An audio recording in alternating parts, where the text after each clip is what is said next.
బేడీలేసిన ఈ ప్రభుత్వానికి వ్యతిరేకంగా నల్లబట్టలు వేసుకొని వచ్చినామన్న విషయాన్ని మొట్టమొదటిగా చెప్తూ మరి ఇవాళ మూసీ నదికి సంబంధించినటువంటి మూసీ నదికి సంబంధించి ప్రభుత్వం ఇచ్చినటువంటి ఆన్సర్లో నేను పాయింట్అవుట్ చేస్తూ ఉన్నాను సార్. ఫస్ట్ పాయింట్లో చాలా క్లారిటీగా the estimated cost to be incurred for the project will be ascertained upon the finalisation of the detailed project report అని చెప్పారు సార్ వారు. అయితే దీనికి ఆపోజిట్గా నిర్దిష్టమైనటువంటి సమాచారం మా దగ్గర ఉంది సార్. వరల్డ్ బ్యాంక్లో ఈ ప్రభుత్వం 4,100 కోట్లు మాకు కావాలి మూసీ సుందరీకరణ ప్రాజెక్ట్ కోసం అని చెప్పి వరల్డ్ బ్యాంక్కి సబ్మిట్ చేసింది సార్. ఈ గవర్నమెంట్ సబ్మిట్ చేసిన మాట వాస్తవమా కాదా, చేసుంటే అది ఏ తేదీన చేశారో ఇంపార్టెంట్ సార్. ఎందుకంటే ఇవాళ 16వ తారీఖు, ఇవాళ 17 డిసెంబర్ సార్. 17 డిసెంబర్లో హౌస్లో మనకిచ్చిన సమాధానం డిపిఆర్ ప్రిపేర్ కాలేదని సార్. మరి వీళ్ళు వరల్డ్ బ్యాంక్లో డిపిఆర్ ప్రిపేర్ కాకుండా 4,100 కోట్ల లోన్ కావాలని ఎప్పుడు అడిగారు? ఆ డేట్స్ ఏంటి దయచేసి ప్రభుత్వం క్రిస్టల్ క్లియర్గా ప్రజలకు చెప్పాల్సినటువంటి అవసరం ఉంది సార్. అట్లానే ఎంఆర్డిసిఎల్ అనేటటువంటి కన్సార్టియంని ఆన్బోర్డ్ చేసుకున్నాము, ఇంకా కూడా మేము డిపిఆర్ ప్రిపరేషన్ చేస్తూ ఉన్నామని చెప్తా ఉన్నారు సార్. నిన్నగాక మొన్న మనం గౌరవ ముఖ్యమంత్రి గారిని చూసినాం సార్. వారు ఢిల్లీకి వెళ్ళి అక్కడ కేంద్ర మంత్రి కిషన్ రెడ్డి గారిని కలిసి 14,000 కోట్ల రూపాయలు మాకు మూసీ అభివృద్ధికి కావాలని చెప్పి అడగడం జరిగింది సార్. మరి అది ఏ ప్రాతిపదికన అడిగినారు? మీకు డిపిఆర్ లేకపోతే మూసీ దగ్గర మీరు 14,000 కోట్లు ఏం ప్రాజెక్టుల కోసం అడిగినరు, ఎందుకోసం అడిగినరు? మరి ఒకవేళ అవి రెండు వాస్తవం అయితే సీఎం గారు 14,000 కోట్లు అడగడం, అట్లానే వరల్డ్ బ్యాంకుకి మీరు అడగడం వాస్తవం అయితే మరి ఇక్కడ మమ్మల్ని తప్పుదోవ పట్టిస్తున్నారా? సభ సాక్షిగా మీరు తప్పుడు సమాచారం ప్రజలకు సభ్యులకు ఇస్తున్నారా? ఇట్లా ఇచ్చినట్టయితే అధ్యక్ష మేము మా పార్టీలో కూడా డిస్కషన్ చేసుకుంటాం అధ్యక్ష. ప్రివిలేజ్ మోషన్ కూడా అవసరమైతే ఆలోచన చేసి మూవ్ చేస్తాం అధ్యక్ష. ఎందుకంటే సభను తప్పుదారి పట్టించడం నిజంగా దారుణం అధ్యక్ష. ఇంకా వీరు ఇచ్చినటువంటి ఆన్సర్స్లో మీరు చూస్తే గమనిస్తే అధ్యక్ష, ఓన్లీ 309 కుటుంబాలు వాళ్ళు రివర్ బెడ్ ఏరియాలో ఉన్నారు కాబట్టి వాళ్ళంతటా వాళ్ళు ఖాళీ చేసి వెళ్ళిపోయారని చెప్పారు అధ్యక్ష. అది డెఫినెట్గా వీడియోలు హృదయ విదారకమైనటువంటి వీడియోలు చూసిన వాళ్ళు అవాస్తవం అని అంటారు అధ్యక్ష. But because in the house you are committing sir that you have given for 309 families have given consent. నేను సభ ద్వారా అడుగుతా ఉన్నా అధ్యక్ష, గౌరవ స్పీకర్ గారికి మరి ఆ 309 కుటుంబాలు ఏదైనా కన్సెంట్ లెటర్ సైన్ చేసి ఉంటే అది ఇవ్వమని నేను కోరుతా ఉన్నా అధ్యక్ష. ఎందుకంటే కింద ఇంకొకటి వారు ఏం చెప్పారు, 181 కుటుంబాలు తమంతట తామే వారి ఇళ్లను కూల్చుకొని వెళ్ళిపోయారని చెప్పారు అధ్యక్ష.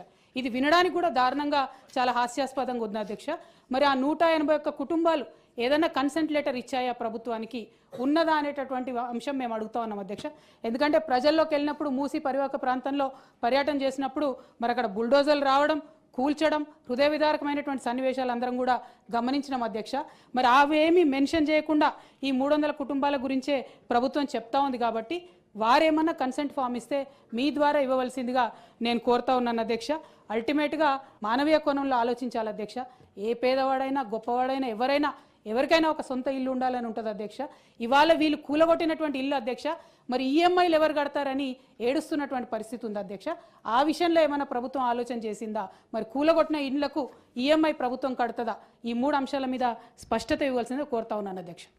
ఇప్పుడే రాలేదు సార్, చాలా సంవత్సరాల క్రితం ఆనాటి కాంగ్రెస్ ప్రభుత్వం, దానికి ఆద్యుడిగా ఆనాటి ఎస్ఆర్ శంకరన్ గారు కూడా మా ఛాంబర్లో కూడా వారి ఫోటో ఉంటుంది సార్. మా అందరికి అభిమాన అధికారి, నిజాయితీ కలిగినటువంటి అధికారి ఆధ్వర్యంలో అవి తీసుకురావడం జరిగింది. మారుతున్నటువంటి ప్రజల అవసరాలు, జీవన శైలికి అనుగుణంగా గురుకులాలు కావచ్చు, ఇండ్లు కావచ్చు, నీళ్లు కావచ్చు, రహదారులు కావచ్చు, ఇదంతా నిరంతర ప్రక్రియ పెరుగుతూ ఉన్నాయి. అయితే గతంలో ఇచ్చిన విధంగా గత 10 ఏళ్ల కింద ఉన్న వయసు ఇప్పుడు లేదు మీకు, మళ్ళీ ఇంకొక 10 ఏళ్ల తర్వాత ఏజ్ పెరుగుతుంది.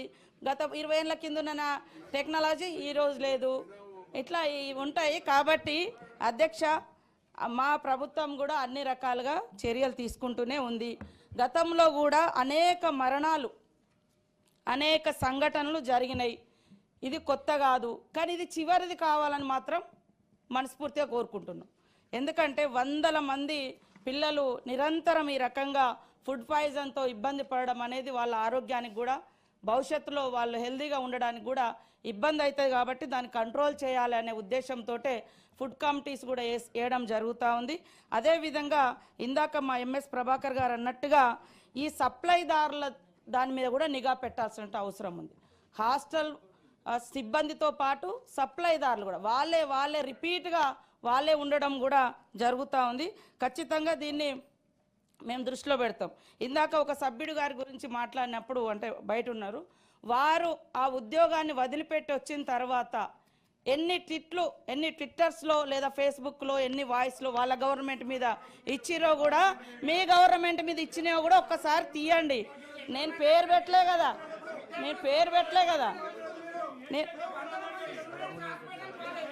మీ ప్రభుత్వంలో 2014 నుంచి 23 వరకు 70 ఘటనలు మాకు వచ్చినాయి. ఇంకా చాలా ఉన్నాయి. 70 ఘటనలో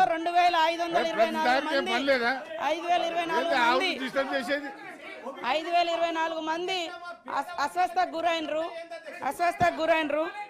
అరే ఉన్న విషయం చెప్తే నవీన్, ప్రతిదానికి ఇదేనా మీ గొడవ?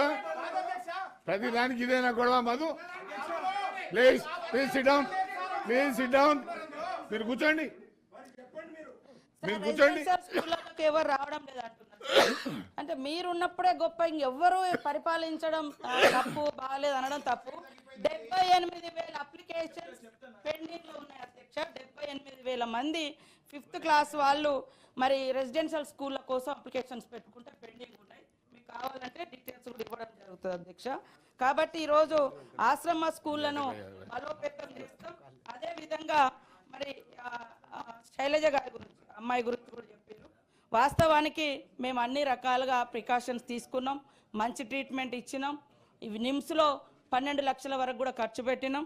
బతికించాలని ఎంతో తాపత్రయపడ్డాం. మా మంత్రి గారు నిరంతరం, మా దామోదర్ రాజనరసింహన్ అన్నగారు ఎప్పుడు కూడా అందుబాటులో ఉన్నారు. మా ఇద్దరు పొన్నం ప్రభాకర్ గారు, సురేఖమ్మ గారు, వాళ్ళు కూడా నిరంతరం పర్యవేక్షించారు. సీఎంఓ ఆఫీస్ నుంచి కూడా పర్యవేక్షణ చేసిండ్రు. ఈ ఫుడ్ పాయిజన్ కంటే ముందు కూడా ఆమె ప్రైవేట్గా కూడా హెల్త్ చెకప్ చేయించుకున్న దసరా ముందు. ఇది దీపావళి తర్వాత అయింది. తర్వాత అక్కడికి పోనీయలేదంటే అంతకుముందు 2 months బ్యాకే అక్కడ జైనూరులో ఒక ఘటన జరిగింది, ఆసిఫాబాద్లో ఒక ఘటన. అంటే ఉద్రిక్తత ఉండేటువంటి ప్రాంతాలుగా ఆ ప్రాంతంలో కొన్ని కులమతాల కొట్లాటలు జరుగుతూ ఉన్నాయి. ఈ నేపథ్యంలో మేము అక్కడ కొద్దిగా బందోబస్తు మాత్రం ఏర్పాటు చేసిన మాట వాస్తవం.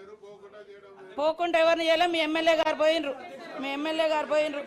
అరే మీ గవర్నమెంట్లో నిరుద్యోగ యువకులు చచ్చిపోతే కనీసం తల్లిదండ్రులు కూడా కడుపు నిండా చూసుకొని కన్నీళ్లు పెట్టకుండా చేసిన ఘనత మీది. మమ్మల్ని అంటే ఎట్లా? కాబట్టి పోనీయకుండా మీ ఎమ్మెల్యే గారు పోయినరు, ఆసిఫాబాద్ కాగజ్ నగర్ ఎమ్మెల్యే గారు పోయారు, మీరు కూడా పోయారు. నేను కూడా నిమ్స్ హాస్పిటల్కు నన్ను కూడా రావద్దు అన్నారు. మేడం ఇప్పుడు సీరియస్ కండిషన్ ఉంది, మీరు చూడొద్దని అదే వారు చెప్పడం జరిగింది. అదే అక్కడ ఉన్నటువంటి పరిస్థితుల రీత్యా అని వాళ్ళ బంధువులు వచ్చిర్రు, వాళ్ళంతా కావాలని రాత్రికి చేసింది ఏం లేదు. ఆ అమ్మాయికి కూడా మా తరపున కూడా కొంత హెల్ప్ చేసినాం సార్ వాళ్ళ కుటుంబానికి. అదేవిధంగా అవుట్ సోర్సింగ్ ఉద్యోగం కూడా వాళ్ళ తండ్రికి ఇవ్వడం జరిగింది, ఇందిరమ్మ ఇల్లు కూడా ఇవ్వడం జరిగింది. మీ ప్రభుత్వంలో ఎంతో మంది చనిపోతే ఒక్కరింటికన్నా మీరు పోయి పరామర్శించిర్రా, హెల్ప్ చేసిర్రా, కనీసం ఒక ఉద్యోగం అన్ని ఇచ్చిర్రా, లేదా ఆర్థికంగా ఏమన్నా సహాయం చేసిర్రా? ఈరోజు మాట్లాడుతున్నారు. కాబట్టి నేను అనేది ఏంటంటే ఆ సెక్రటరీ గారు మీ ప్రభుత్వంలో పనిచేసినాక బయటకు వచ్చినాక ఏమేమి విమర్శలు పెట్టిరో అవన్నీ కూడా ఒకసారి తీద్దాము. తప్పకుండా అందరి యొక్క లక్ష్యం ఈ స్కూళ్లను బలోపేతం చేయాలి. దాన్ని ఉద్దేశంలో పెట్టుకొని 16 సంవత్సరాల తర్వాత హాస్టల్ విద్యార్థుల కోసం కాస్మెటిక్ ఛార్జెస్ కూడా పెంచడం జరిగింది. 200% పెంచినాం. డైట్ ఛార్జెస్ కూడా 40% ఆఫ్టర్ 7 years తర్వాత పెంచడం జరిగింది. ఇవన్నీ కూడా మరి బలోపేతం చేయాలి. అట్లనే ఇంటిగ్రేటెడ్ స్కూల్స్ను కూడా మరి తీసుకురావడం జరుగుతూ ఉంది అధ్యక్ష. కాబట్టి అభివృద్ధి అనేది కూడా నిరంతర ప్రక్రియ. కానీ ఇందులో మాకు ఖచ్చితంగా డౌట్స్ ఉన్నాయి, మేము బయటికి తీస్తాం. ఎవరు ఉండదనేది తీస్తాం. చెప్పేది వింటారా మీరు? రవీంద్రరావు డౌట్స్ ఉన్నాయి బయటకు తీస్తామన్నా. నేనేమన్నా అన్నానా? డౌట్స్ ఉన్నాయి బయటకు తీస్తామన్నా. గుమ్మడికాయ దొంగలంటే భుజాలు తెచ్చుకోవడం.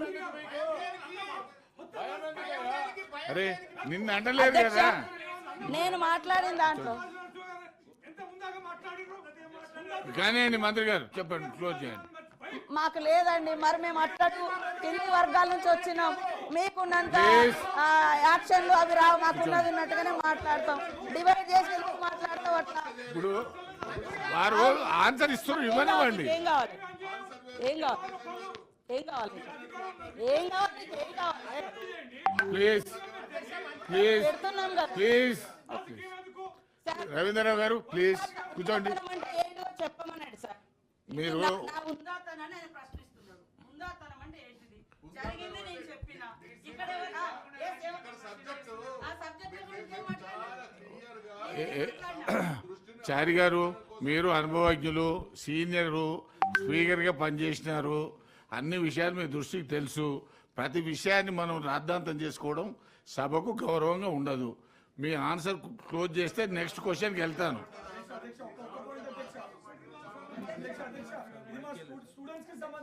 ఏ ప్లీజ్, ఇక నేను దీన్ని ప్రొలాంగ్ చేయదలుచుకోలేదు.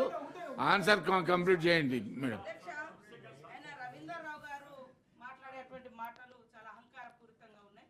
నేను సబ్జెక్ట్ ఎక్కడ కూడా డివియేట్ కాలేదు. నేను అక్కడ ఆదిలాబాద్ ప్లీజ్ అరే నీ శిస్తా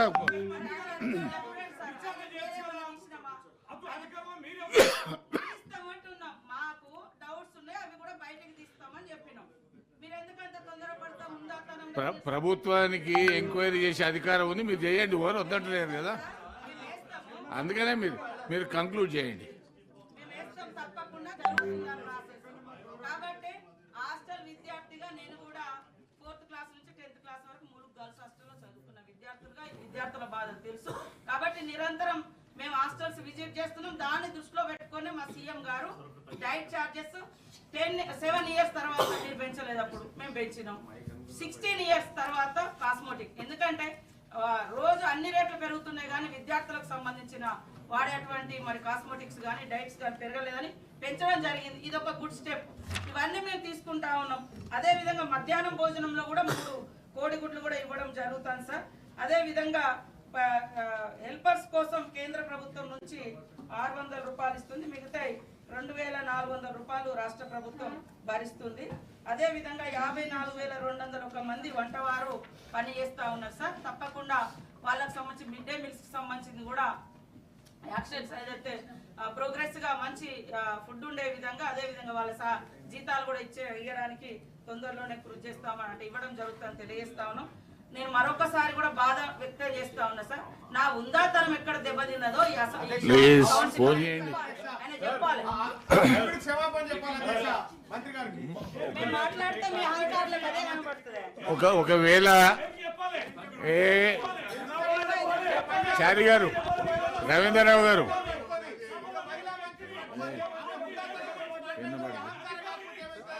పెన్సిల్ వాడదు అధికారి ఏమైంది ఒకసారి